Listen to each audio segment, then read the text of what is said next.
여러분 안녕하십니까? 지난 19일 제주 시내 한 하천 인근에 코와 주둥이만 남겨놓고 강아지를 파묻은 용의자는 바로 그 강아지의 주인이었던 것으로 확인됐습니다. 경찰은 또 다른 용의자와 견주가 자수함에 따라 사건 경위를 조사하고 있습니다. 권민지 기자가 보도합니다. 지난 19일 제주 시내 한 하천에서 발견된 암컷 푸들 베리. 흙 속에 묻혀있다 밖으로 구조된 베리는 갈비뼈가 보일 정도로 앙상했고 제대로 걷지도 못하는 상태였습니다.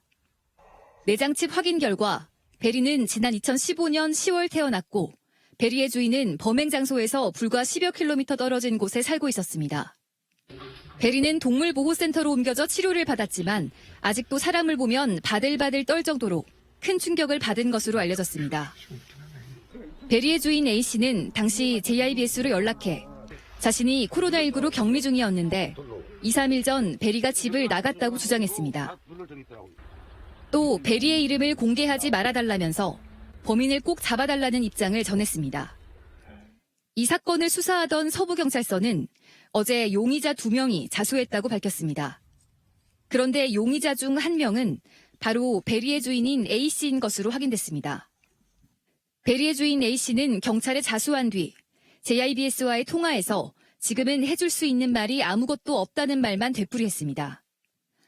경찰 조사에선 강아지가 건강이 좋지 않아 마지막일 거라는 생각에 범행을 저질렀고 돌을 옆에 둔 것도 의식 차원이었다고 진술한 것으로 알려졌습니다.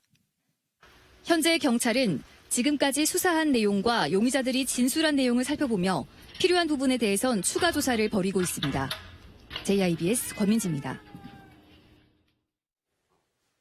이처럼 잇따른 동물학대 사건이 발생하고 있지만 용의자 검거율은 현저히 낮은 것으로 확인됐습니다.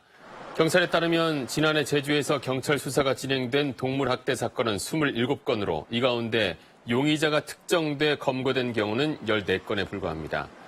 최근 3년간 동물보호법 위반으로 기소돼 재판이 진행된 7건 가운데 실형이 선고된 건 1건인데 음주운전과 폭행 등 다른 혐의가 함께 다뤄진 것으로 파악됐습니다.